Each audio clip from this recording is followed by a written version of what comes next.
So today we're going to be diving a lot more into graphs, but we're going to kind of do some basic things with graph before we get started. The first two things we're going to talk about in this section is going to be domain and range. Domain and range, dealing with coordinates. So if you want to write down domain, domain deals with the x values. So the x values in an ordered pair will be the first number in these sets of ordered pairs. So for instance, for the domain for these set of ordered pairs, we'll just choose the first number. So the domain means input and it focuses on the x values. Range will mean output and that will focus on the y values. So we have 1, -5, -2, and 7 for those particular ones.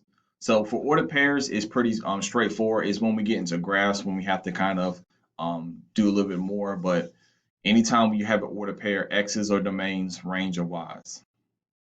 If by chance a number is listed twice, so say for instance we had 7 for the first one and this one's also a 7, just know in my MathFast Plus, just put that sign.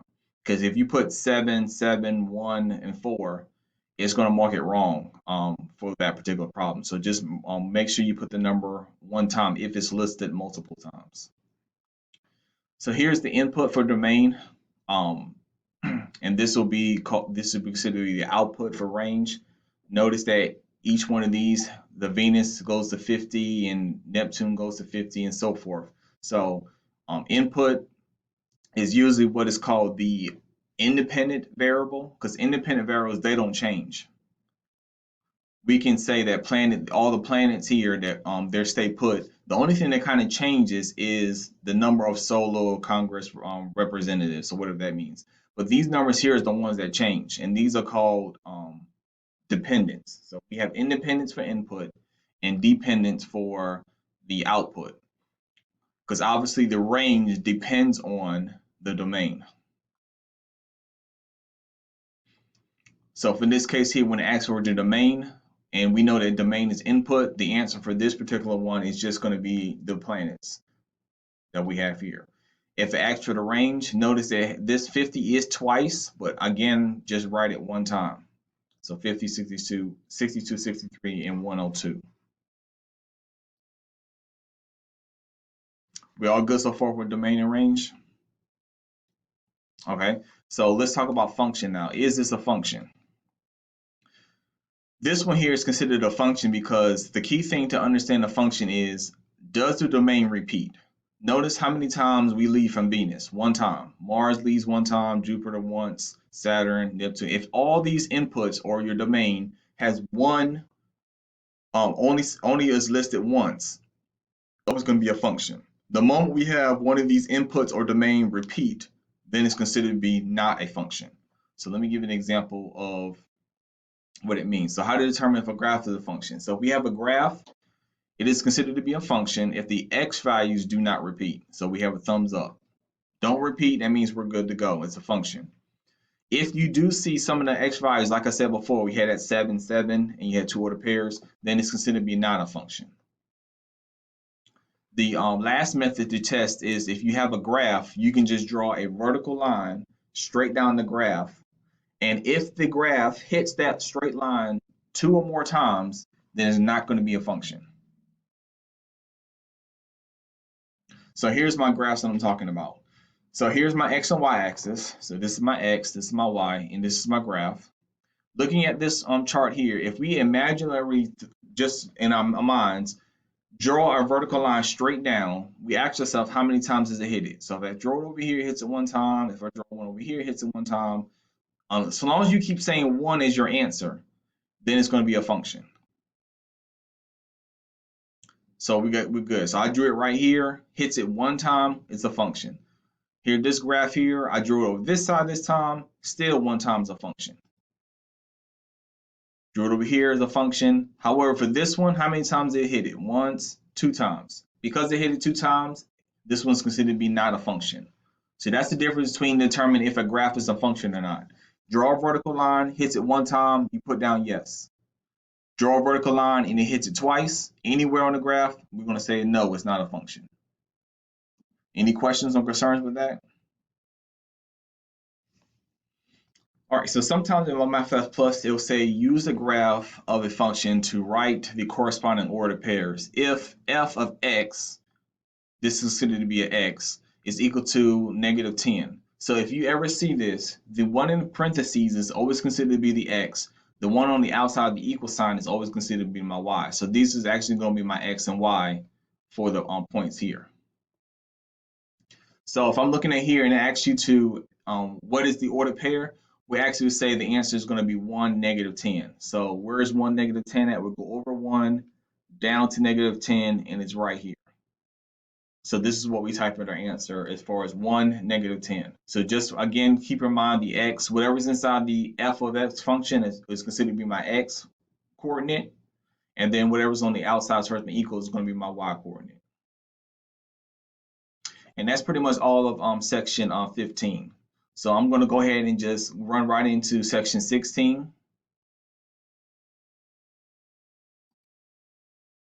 This time we're going to find the domain and range looking at a graph now. Now I don't give you ordered pairs or words or anything like that. We're going to actually look at a graph and determine what is the domain and what is the range and how to do that. So once again, to recap, domain deals with the x values and we're running left and right. Because we're running left and right, we're going to ask ourselves two questions. How far left does that graph go? When we're looking at the graph, I don't know if it makes a U shape or if it goes straight down like this. How far left does that graph go? Then you write your answer, whatever the answer you may that you see it to be. Then we're going to ask how far right does it go?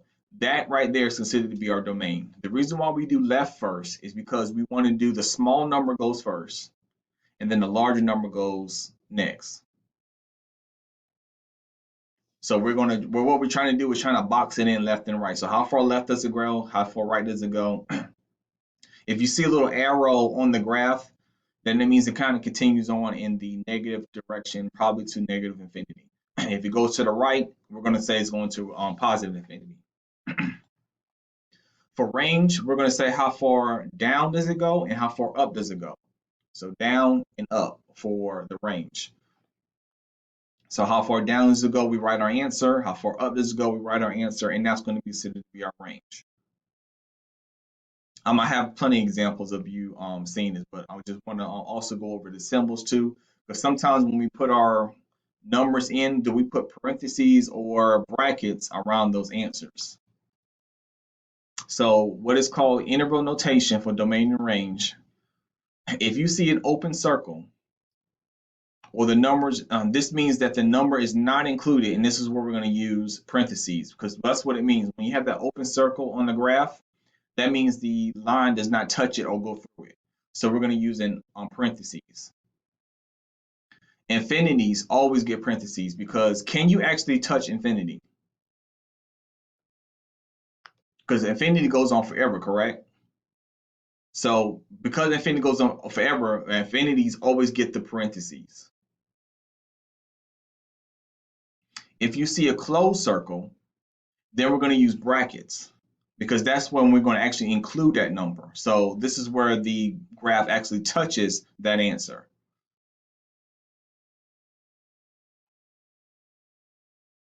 So this is an example. If I say how far left does the graph go, we'll say it goes all the way to -5 and touches it. So I'm going to put a bracket. How far right does it go? Well, we'll say we go all the way to 10, but it actually doesn't touch it. It kind of stays at 10. So we put a parentheses there.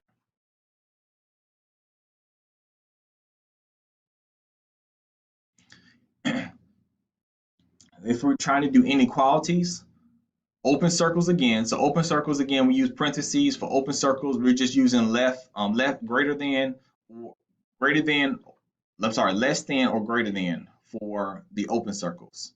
Again, it means again we're not touching it. If you see the infinities, we can just write this little r. That means all real numbers. If you see closed circles, then we're going to say less than or greater than or equal to. That means it actually touches it. And then for there are some times where you use both less than or greater. So there's sometimes you're going to use a bracket, sometimes you use a parentheses, sometimes you're going to use a less than, or sometimes you use a less than or equal to. So let's try to get into some examples. Again, I'm asking you now for the first question, we're finding the domain. How far left does this graph go? If you want to go ahead and type in the chat box, how far left does this graph go? Now, I understand that you might see it stop at -5, but remember, because I said this little arrow, what does that little arrow mean? It continues on to the negative infinity. Correct. So this one here, for this one here, you're going to say negative infinity for the first question. Then the second question is, how far right does it go? Well, if I go this way, it continues on and on and on to the right. So that answer is going to be positive infinity. So our answer for this one is going to be all real numbers. So negative infinity, positive infinity, that includes all the numbers. So that's why we say all real numbers. Range is the same way. How far down does it go? Because it continues down in that direction, we're going to say negative infinity. And how far up does it go? It goes past this line, so we're going to say it's going to the positive infinity. So again, the answer is going to be all real numbers. So give this one a try. All right, so the domain all real because it goes all the way to the left to negative infinity, all the way to the right, negative infinity. It stops at -4 down here as far as how far down does it go. Doesn't go any further. We go -4. Then how far up does it go? It goes to positive infinity. So that's the range. So let's give this one a try. So the how far left will be to the left will be negative infinity. How far right will be to positive infinity. So that's numbers. How far down? It can down in the y direction to negative. How far up does it go? It goes to 1 and stop. And then we put a bracket because it actually touches it at 1. If you draw a horizontal line here, it touches it at 1. So what we're going to talk about now is piecewise functions. So if you don't mind in your calculator and hit y equals and just type in 7x plus 2.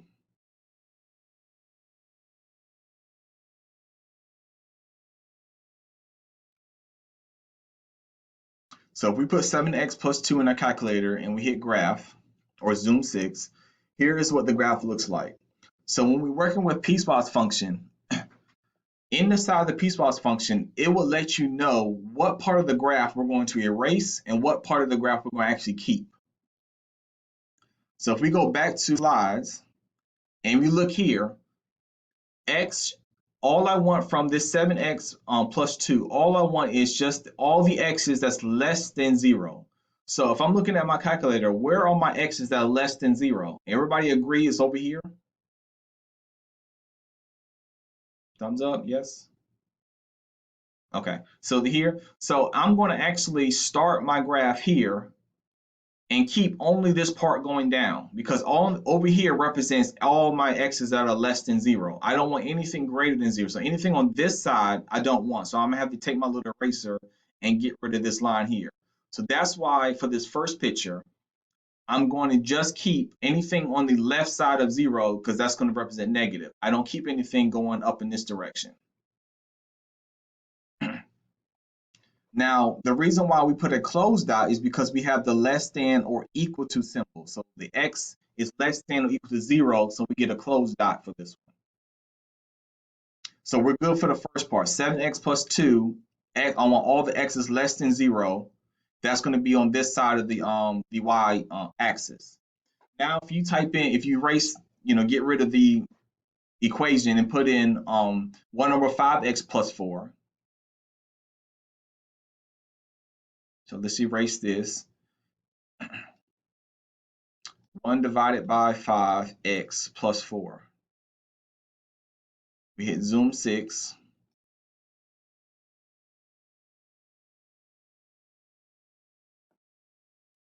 And this is what the graph looks like for this particular one. So once again, we got to go back to the piecewise function and understand which part of this graph I'm going to erase and what I'm going to keep. And because this one says I want all my x's greater than 0, that means I want all my positive x's values to be positive. So I'll go on to this side of the graph, and over here is positive, so I'm erasing everything on this side, and I'm just keeping the blue on the right side. So this is why, and we have an open circle because it says x is greater than 0. Notice it didn't have the x is greater than or equal to. It says x is greater than 0. That's why we get an open circle. And we keep this how. Notice we got rid of everything on the left because I want everything on greater on the right side. So this represents all the x's is less than 0. This over this side, it represents everything greater than. And this is how you draw a piecewise function. So I have two examples here that I want you to try. What I want you to do is, all you can do is just sketch it. That's all I care about, sketch it. If you have a pencil, that'd be great. All I want you to do is graph what 2x minus 1 looks like and just draw the picture on your graph with a pencil. And then I want you to erase everything except for x is less than 3. So wherever x is less than 3, I want you to keep. All the other part of the graph, I want you to erase it. And I want you to see if it matches our picture once we bring it up here. Same thing for this one. You put negative x plus 3 and only keep the ones that's greater than 3. So draw the whole line and then erase what you don't have and see if it doesn't match up as far as the graph when we put it up here.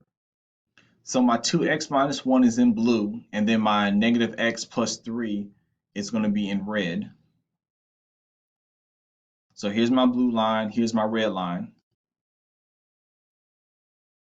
when I graph it. So going back to the problem, remember for the 2x minus 1, which is in blue, I'm looking for x to be less than or equal to 3. So I'll go over to 3. So 1, 2, 3, right about here. And I want all my x's to be less than 3. So that means everything's going to be on this side. So I'm going to take my eraser and get rid of this side because I don't need this side.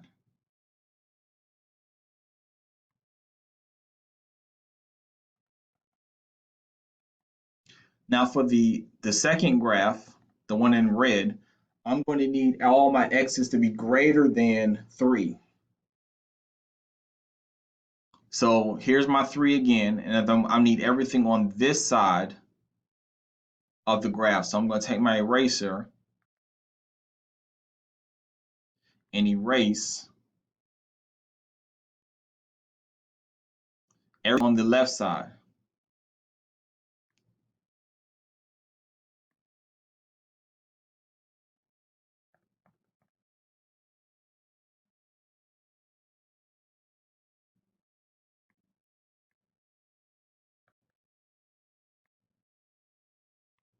It's not erasing too well, but it would be it.